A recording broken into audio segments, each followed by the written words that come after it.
മനെറാസ് ബോക്സിലേക്ക് എല്ലാവർക്കും സ്വാഗതം. ഇന്ന് നമുക്ക് ഒരു ടേസ്റ്റി ആയിട്ടുള്ള ഹെൽത്തിയായ പാവയ്ക്ക കറി എങ്ങനെ ഉണ്ടാക്കാൻ നോക്കാം. പാവയ്ക്ക പുളിങ്കറിയാണ് ഉണ്ടാക്കാൻ പോണത്. ഇത് പാവയ്ക്ക കയ്പ്പ് കാരണം കഴിക്കാത്തവരും കഴിക്കും, അത്ര ടേസ്റ്റി ആയിട്ടുള്ള ഒരു കറിയാണ്. അപ്പം ഞാൻ അതിനായിട്ട് ഒരു പാവയ്ക്ക എടുത്തിട്ടുണ്ട്. അല്പം വലിയ സൈസാണ്. ഒരു വലിയ പാവയ്ക്ക എടുക്കുക. പാവയ്ക്ക എടുക്കുമ്പോൾ നിങ്ങൾ ഇപ്പോൾ ഇത് നല്ല ഗ്രീനിഷ് ആയിട്ടാണ് ഇരിക്കുന്നത്. നല്ല ഗ്രീൻ ആയിരിക്കുമ്പോൾ കയ്പ്പായിരിക്കും. പറ്റണതും നല്ല വൈറ്റ് കളർ നോക്കി എടുക്കുകയാണെങ്കിൽ കയ്പ്പ് കുറവായിരിക്കും. വൈറ്റ് കളറാകുമ്പോൾ നല്ല വിളഞ്ഞിരിക്കും. വിളയുമ്പോൾ അതിൻ്റെ കയ്പ്പ് പോകും. അപ്പോൾ ഇവിടെ കൂടുതലും ഇങ്ങനെ ഗ്രീൻ കളറായിട്ടാണ് കിട്ടുന്നത്. പക്ഷേ നാട്ടിൽ രണ്ടും കിട്ടും, നല്ല ഗ്രീനും കിട്ടും വൈറ്റും കിട്ടും. അപ്പോൾ നിങ്ങൾ വൈറ്റ് നോക്കി എടുക്കുകയാണെങ്കിൽ കയ്പ്പ് കുറവായിരിക്കും. അപ്പോൾ അങ്ങനെ എടുക്കുക. നമുക്കിത് ക്ലീൻ ചെയ്ത് അകത്തുള്ള നല്ലപോലെ വാഷ് ചെയ്യുക. ഇതൊക്കെ വാഷ് ചെയ്യുമ്പോൾ ഞാൻ പറഞ്ഞിട്ടുണ്ട് നേരത്തെ, വിനീഗറിൽ വെള്ളത്തിൽ അല്പം വിനീഗർ ഒഴിച്ച് നല്ലപോലെ വാഷ് ചെയ്യുക. നെക്സ്റ്റ് അകത്തുള്ള സീഡൊക്കെ എടുത്ത് മാറ്റി ചെറിയ കഷ്ണങ്ങളായിട്ട് നമുക്ക് കട്ട് ചെയ്തെടുക്കാം. സ്കിന്നൊന്നും നിങ്ങൾ കളയേണ്ട ആവശ്യമില്ല. കട്ട് ചെയ്ത് അകത്തുള്ള സ്കിൻ മാറ്റിയിട്ടുണ്ട്. ഇതൊന്നും ചെയ്തിട്ട് നല്ലപോലെ വാഷ് ചെയ്ത് തന്നെ എടുത്തിട്ടുണ്ട്. ഇനി നമുക്കിത് ചെറുതായിട്ട് നമുക്ക് ഓണിയനൊക്കെ ചെറിയതായിട്ട് കട്ട് ചെയ്യണതുപോലെ ഇത് ചെറുതായിട്ടൊന്ന് കട്ട് ചെയ്യാം. ഇപ്പോൾ കട്ട് ചെയ്ത് കൊണ്ടുവന്നിട്ടുണ്ട് കണ്ടല്ല, ചെറുതായിട്ട് ഇതുപോലെ ചെറുതായിട്ടൊന്ന് കട്ട് ചെയ്യുന്നത്. നമുക്കിതൊന്ന് ഫ്രൈ ചെയ്തിട്ടാണ് എടുക്കേണ്ടത്. ഡീപ് ഫ്രൈ അല്ല, ചെറുതായിട്ടൊന്ന് വഴറ്റിയെടുക്കണം. അപ്പോൾ തന്നെ നല്ല സ്വാദായിരിക്കും. നിങ്ങൾക്ക് ഇങ്ങനെ വേണമെങ്കിൽ ഉണ്ടാക്കാം, പക്ഷെ ഞാൻ വഴറ്റിയിട്ടാണ് ഉണ്ടാക്കുന്നത്, കാണിക്കാം. അപ്പോൾ നമുക്കിനി നമ്മുടെ കറി ഉണ്ടാക്കാനായിട്ട് ഞാൻ ഒരു പാൻ എടുത്ത് വെച്ചിട്ടുണ്ട്. ഇതിലേക്ക് 2 ടേബിൾ സ്പൂൺ കോക്കനട്ട് ഓയിൽ എടുക്കുക. ഇവിടെ നല്ല തണുപ്പായതുകൊണ്ടാണ് തിക്കായിരിക്കുന്നത്. നമ്മുടെ ചൂടായ ഓയിലിലേക്ക് പാവയ്ക്ക ഇടാം. നിങ്ങളിപ്പം കോക്കനട്ട് ഓയിൽ ഇല്ലെങ്കിൽ സൺഫ്ലവർ ഓയിൽ യൂസ് ചെയ്യുക. ഞാനിപ്പം നമ്മുടെ ഒരു ട്രഡീഷണൽ രീതിയിൽ ഉണ്ടാക്കുന്നതുകൊണ്ടാണ് ഞാൻ കോക്കനട്ട് ഓയിൽ എടുത്തിട്ടുള്ളത്. പിന്നെ നിങ്ങൾക്ക് ഇതുപോലെ ഫ്രൈ ചെയ്യാതെയും ഉണ്ടാക്കാം, പച്ചയ്ക്കും ഉണ്ടാക്കാം. പക്ഷേ ഇതുപോലെ ഉണ്ടാക്കുമ്പോഴാണ് നല്ല സ്വാദ്. പിന്നെ ഇതിൽ തന്നെ നമുക്കിപ്പം കുറച്ച് ഇഞ്ചി ആഡ് ചെയ്യാം. ഇഞ്ചി അല്പം കൂടുതലാണ് എടുത്തിട്ടുള്ളത്. അതിൻ്റെ ഫ്ലേവർ കൂടുതലാകുമ്പോൾ നന്നായിരിക്കും. ഒരു 2 ടേബിൾ സ്പൂൺ ഇടുക. എല്ലാം കൂടെ നമുക്ക് നല്ലപോലെ ഒന്ന് ഫ്രൈ ചെയ്തെടുക്കണം. കുറച്ചൊന്ന് സമയം കൊടുത്ത് ലോ ഫ്ലെയിമിൽ വെച്ച് നല്ലപോലെ ഒന്ന് ഫ്രൈ ചെയ്യുക. നമ്മുടെ പാവയ്ക്ക നല്ലപോലെ വഴഞ്ഞിട്ടുണ്ട്. കാണുന്ന കളറൊക്കെ ചേഞ്ചായി, ആ എമൗണ്ട് നല്ലപോലെ ഒന്ന് കുറഞ്ഞിട്ടുണ്ട്. നിങ്ങൾക്ക് ഇങ്ങനെ ഇപ്പോൾ ഓഫ് ചെയ്യാണ്. ഇത്രയും നിങ്ങൾക്ക് ഫ്രൈ ചെയ്യണമെങ്കിൽ നേരത്തെ നിങ്ങൾ സ്റ്റോപ്പ് ചെയ്യാം. പക്ഷേ കുറച്ച് നല്ലപോലെ ഫ്രൈ ചെയ്തെടുക്കുമ്പോഴാണ് ആ കറിക്ക് നല്ല സ്വാദ് വന്നത്. ഇപ്പം ഞാൻ ഫ്ലെയിം ഓഫ് ചെയ്യാണ്.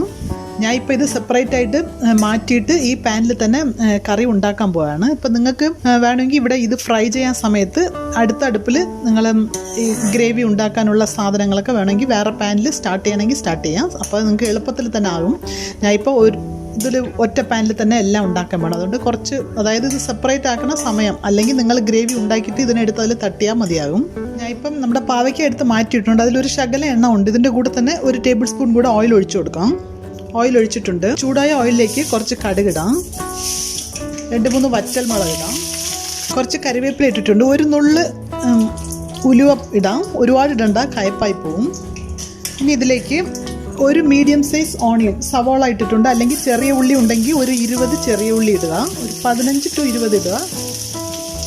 പിന്നെ ഒരു 3 പച്ചമുളക്, കുറച്ച് കറിവേപ്പില കൂടെ അരിഞ്ഞു വെച്ചിട്ടുണ്ട്. അപ്പോൾ തന്നെ പുറത്തിടത്തില്ല, അതുകൊണ്ടാണ് അരിഞ്ഞു വെച്ചിട്ടുള്ളത്. ഇതൊന്ന് നല്ലപോലെ ഫ്രൈ ആകണ്ട, ഒരുവിധം ഒന്ന് ഫ്രൈ ആയാൽ മതിയാകും. ആവശ്യത്തിന് ഉപ്പിടാം. ഞാൻ പാവയ്ക്ക വഴറ്റുമ്പോൾ ഉപ്പിട്ടിട്ടില്ല. അതിൽ നിങ്ങൾ ഉപ്പിട്ട് വഴറ്റുകയാണെങ്കിൽ ഇതിൽ നോക്കി ഇടുക, കുറച്ചിടുക. ഞാൻ അതിൽ പാവയ്ക്കയിൽ ഇട്ടിട്ടില്ലാത്തതുകൊണ്ടാണ് കുറച്ച് കൂടുതൽ ഇപ്പോൾ ഇട്ടിട്ടുള്ളത്. നമ്മുടെ ഓണിയൻ ഫ്രൈ ആയിട്ടുണ്ട്. ഇനി നമുക്ക് ഇതിലേക്ക് മസാലകൾ ആഡ് ചെയ്യാം. നിങ്ങൾ ഫ്ലെയിം ഓഫ് ചെയ്തിട്ട് മസാലകൾ ആഡ് ചെയ്യുക, അപ്പോൾ കരിഞ്ഞു പോകത്തില്ല. കുറച്ച് മഞ്ഞൾപ്പൊടി ആഡ് ചെയ്യാം. ഫ്ലെയിം ഓഫ് ചെയ്യുക, അല്ലെങ്കിൽ ലോ ഫ്ലെയിമിൽ വെച്ചിട്ട് മസാലകൾ ആഡ് ചെയ്യാം. 1 ടീസ്പൂൺ മല്ലിപ്പൊടി ആഡ് ചെയ്യുന്നുണ്ട്. ഒരു 1/2 ടീസ്പൂൺ ചില്ലി പൗഡർ, ഇത് ഓർഡിനറി ചില്ലി പൗഡറാണ്. ഒരു 1/2 teaspoon Kashmiri chilli powder 1/2 teaspoon add ചെയ്യുന്നുണ്ട്. കളറിന് വേണ്ടിയിട്ടാണ് ആഡ് ചെയ്യണത് കാശ്മീരി ചില്ലി. ഇല്ലെങ്കിൽ സ്കിപ്പ് ചെയ്യുക. കംപ്ലീറ്റ് ആയിട്ട് നല്ല മുളക് പൊടി ചേർത്താൽ മതിയാകും. ഒരു നുള്ള് കായപ്പൊടി കൂടെ ആഡ് ചെയ്യാം. എല്ലാം ഒന്ന് മിക്സ് ചെയ്ത് വിടാം. നമ്മുടെ മസാലയുടെ പച്ച സ്മെൽ പോയിട്ട് നമുക്കിതിലേക്ക് ഒരു ചെറിയ ടൊമാറ്റോ ആഡ് ചെയ്യാം. ഈ ടൊമാറ്റോ ഒന്ന് നല്ലപോലെ ഫ്രൈ ആകട്ടെ. ടൊമാറ്റോ നല്ലപോലെ ഫ്രൈ ആയിട്ടുണ്ട്. വേണമെങ്കിൽ നിങ്ങൾ കുറച്ച് ലൈറ്റായിട്ടൊന്ന് പ്രസ് ചെയ്ത് കൊടുക്കാം. അപ്പോൾ ആ ഗ്രേവിക്ക് ഒരു കൊഴുപ്പുണ്ടാകും, അതുകൊണ്ടാണ്. ഇനി നമുക്കിതിലേക്ക് കുറച്ച് പുളിവെള്ളം ഒഴിക്കണം. നിങ്ങൾ ഒരു ലെമൺ സൈസ് പുളി എടുത്ത് പിഴിഞ്ഞെടുക്കുക. ആവശ്യത്തിന് പുളിവെള്ളം ഒഴിക്കുക. പുളി അല്പം കൂടുതൽ ഒഴിക്കും തോറും നല്ല സ്വാദായിരിക്കും. നിങ്ങളൊന്ന് ചെക്ക് ചെയ്ത് നോക്കുക. ആവശ്യത്തിന് പുളിവെള്ളം ഒഴിക്കണം. ഞാൻ ഇതിലേക്ക് കുറച്ച് ചൂടുവെള്ളം ഒഴിക്കുകയാണ്. എപ്പോഴും പറഞ്ഞിട്ടുണ്ട്, ഇങ്ങനെ ചൂടായ കറികളിലേക്ക് തണുത്ത വെള്ളം ഒഴിക്കരുത്. പച്ചവെള്ളം ഒഴിക്കണേക്കാളും ചൂടുവെള്ളം ഒഴിക്കുമ്പോഴാണ് നല്ല സ്വാദ് വരുന്നത്. അപ്പോൾ നല്ലപോലെ ഒന്ന് തിളക്കിട്ട് നമ്മുടെ കറി തിളയ്ക്കാൻ തുടങ്ങിയിട്ടുണ്ട്. നിങ്ങൾ ഉപ്പ് പുളിയൊക്കെ നോക്കുക കറക്റ്റാണെന്ന്. ഇനി തിളയ്ക്കാൻ തുടങ്ങിയിട്ട് നമുക്കിനി നമ്മുടെ ഫ്രൈ ചെയ്ത് വെച്ചിരിക്കുന്ന പാവയ്ക്ക കൂടെ ആഡ് ചെയ്യാം. ഇനി ഇത് നല്ലപോലെ തിളച്ചിട്ട് ഒന്ന് ലൈറ്റായിട്ടൊന്ന് കുറുകണം. അതായത് പാവയ്ക്കയിൽ ആ മസാലകളൊക്കെ നല്ലപോലെ പിടിക്കണം. അപ്പോൾ അതുകൊണ്ട് കുറച്ച് സമയം ഒന്ന് തിളപ്പിക്കാം.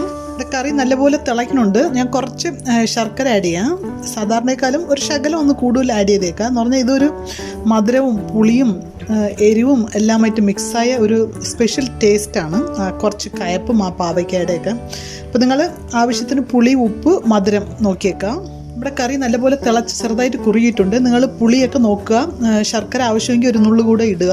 അപ്പോൾ എനിക്കെല്ലാം കറക്റ്റാണ്. മധുരവും പുളിയും എരിവും എല്ലാം കറക്റ്റായിരിക്കണം. ഞാൻ ഇനിയും സെർവിങ് പ്ലേറ്റിലോട്ട് മാറ്റി കാണിക്കാം. അപ്പം നമ്മുടെ ടേസ്റ്റി ആൻഡ് ഹെൽത്തി ആയിട്ടുള്ള പാവയ്ക്ക പുളിങ്കറി കൊണ്ടുവന്നിട്ടുണ്ട്. ഇത് നല്ല എരിവും പുളിയും മധുരവും എല്ലാം മിക്സായിട്ടുള്ള ഒരു സ്പെഷ്യൽ ടേസ്റ്റാണ്. നിങ്ങളെല്ലാവരും ട്രൈ ചെയ്യുക.